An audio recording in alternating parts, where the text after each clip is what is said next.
Today's podcast is on topic or accounting standard IS2 inventories. Getting into the topic, initial measurement. Inventories are initially measured at cost. The cost of an inventory according to IS2 inventory include the purchase cost, conversion cost and other costs required to get into the current condition and location. Purchase costs include purchase price less the discounts and rebates, import duties, irrecoverable taxes, transport and handling costs, any other directly attributable costs. Conversion costs include all cost of conversion like material, labor and expenses, etc., and a proportion of fixed and variable production overhead. The allocation of fixed production overhead must be based on normal level of activity.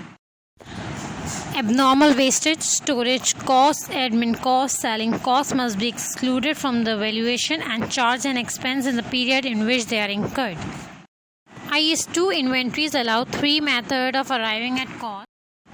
First is actual unit cost, second is first in, first out, and third is weighted average cost method. Actual unit cost must be used when items of inventory are not ordinarily interchangeable. Subsequent measurement. Inventories may be sold below cost if they are damaged, if there is a decline in the demand, or if the market is increasingly competitive. There are three ways inventories are sold below cost, that is if they are damaged, there is low demand for your product, and market is extremely competitive.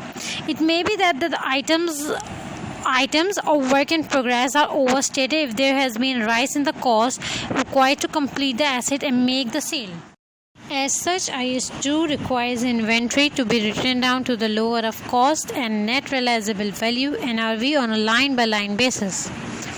Net realizable value is the estimated proceed from selling the inventory less the completion and selling cost. The NRV of inventory held to satisfy a sales contract is normally evidenced by that contract. However, in other cases, NRV must be estimated. Sales of inventory after reporting date provide a strong evidence about NRV as at reporting date. When measuring NRV, the standard permits similar items to be grouped together, assuming they are sold in the same market. Raw materials are not written down below the cost if the finished good they will form part of will be sold at a profit. However, decline in raw material prices would suggest that the NRV has fallen below the purchase cost. In such cases, the replacement cost of raw material provides an evidence of the NRV. Disclosures. Entities should disclose the total carrying amount of inventory by category, and the second is the details of inventory carried at net realizable value. So these two podcasts, inventories. Do give me a feedback in the comments section and subscribe and share this channel. Bye.